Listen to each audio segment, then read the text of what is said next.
विनियम public school का वार्षिक उत्सव मनाया गया।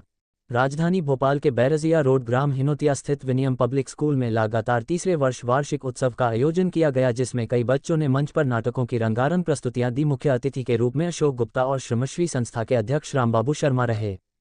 वहीं इस वर्ष भगवान शिव के 9 रूपों पर केंद्रित नाटक का मंचन किया गया, जिसको अभिभावकों ने जमकर सराहा। वहीं संस्थान के चेयरमैन राजेंद्र कुमार शर्मा ने बताया कि वह हर वर्ष कुछ नया और भारतीय संस्कृति को बढ़ावा देने के उद्देश्य की थीम पर आधारित कार्यक्रम को आयोजित करने का प्रयास करते हैं। वहीं विद्यालय में प्रारंभिक कक्षाओं में ही संस्कृत विषय को पढ़ाने का प्रयास किया है, जिससे भावी पीढ़ी संस्कृत भाषा से जुड़कर रह सके। देखिए भोपाल से एसके मालवीय की खास रिपोर्ट। सर, क्या कार्यक्रम रहेगा आज का पूरा? हमारे यहाँ का कार्यक्रम एक अनूठा ही कार्यक्रम होता है।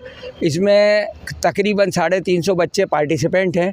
सारे हमारे क्षेत्र के पेरेंट्स भी यहाँ उपस्थित रहेंगे और इसका एक सीधा कार्यक्रम कंटिन्यूशन में रहता है। कई लोगों क्या होता है, कई डांस शुरू करते हैं, कई इसमें डांस भी होगा, मनोरंजन भी होगा और स्टार्ट होते से ही एंड तक होगा। क्लास नर्सरी और क्लास 1 के बच्चे इसमें भाग लेते हुए और अंत में जाके 11th 12th सीनियर सेकेंडरी तक के बच्चे इसमें पार्टिसिपेट करेंगे। और मेरा मानना है कि एक बार कोई भी हमारे यहाँ के पेरेंट्स दर्शक जब इसको देखना शुरू करेंगे तो आखिरी तक अपने स्थान से हिलेंगे भी नहीं, क्योंकि ये पूरा प्रोग्राम कंटिन्यूशन में ही है। इसमें पॉज ऐसा रखने का कोई है ही नहीं और लगातार 350 बच्चे इसमें पार्टिसिपेट करेंगे। ये अपने क्षेत्र का अनूठा आयोजन है। तो भगवान शंकर के जो दिए गए हैं, क्या सोचकर इसकी थीम पे? नहीं, देखिए हमारे यहाँ चाहे धार्मिक उससे ले लीजिए, चाहे किसी शैक्षिक उसमें ले लीजिए, तो धर्म में हमेशा अच्छी बातें बताई जाती हैं। तो चाहे रामायण मर्यादा हमने पिछले साल करा था, सब अच्छी बातें थी, मर्यादा में रहें और एक दूसरे का सम्मान करें, है ना। और इसी तरह से हमारा ये नवरस में कि शंकर जी के 9 रस जो हैं, या शांत रस है, भीवत्स रस है, सब है। तो उससे हम बच्चों को एक शिक्षा देते हैं कि आपको किसी चीज़ से किसी से डरने की ज़रूरत नहीं है, पाप में ज़िंदगी से आप दूर रहें और धर्म के क्षेत्र में आगे बढ़ें। सर, चूँकि ये एनुअल फंक्शन है तो वर्ष भर में ऐसे कोई बच्चे, प्रतिभावान बच्चे जो लेना चाहें? नहीं, हमारे यहाँ पिछले हर साल एक स्कॉलरशिप रहती है और जिसमें ज़रूरतमंद बच्चा जो रहते हैं और जो हर क्षेत्र में टैलेंट रहता है उसको स्कूल की तरफ से 1 साल के लिए स्कॉलरशिप दी जाती है। और इस तरह से हम प्रतिभाओं को चुन के आगे निकालते हैं।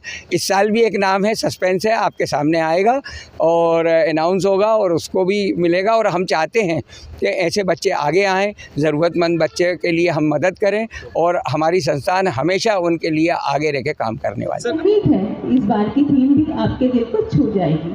नवरस, शिव के स्वरूप। एक तरफ भगवान शिव को शक्ति का स्वरूप कहा जाता है और वहीं दूसरी ओर एक सच्चे प्रेम की प्रतिमूर्ति। भगवान की मात्र पूजा करना या चरण छू लेना ही भक्ति नहीं है, अपितु उनके आचरण को आत्मसात करना ही सच्ची श्रद्धा है। आज आपके बच्चे इस कार्यक्रम के दौरान हमें शिव के अलग अलग रूपों की यात्रा कराएंगे। मैं अभिभावकों से एक बात कहना चाहती हूँ, ये वार्षिक उत्सव सिर्फ एक दिन का फंक्शन नहीं होता, बल्कि एक बच्चे की 1 महीने की मेहनत होती है, उसके अनुशासन और आत्मविश्वास का नतीजा होता है। जब बच्चा स्टेज पर खड़ा होता है तो वह सिर्फ डायलॉग नहीं बोलता, बल्कि वो अपनी आवाज़ पर विश्वास करना सीखता है, टीम वर्क सीखता है। जब वो डांस के स्टेप्स करता है तो कंसंट्रेशन सीखता है, असफलता के बाद उठना सीखता है, अपने ऊपर भरोसा करना सीखता है, उसके अंदर सेल्फ बिलीव आता है। स्टेज पर जो बच्चों को कॉन्फिडेंस मिलता है वो जीवन के हर स्टेज पर काम आता है।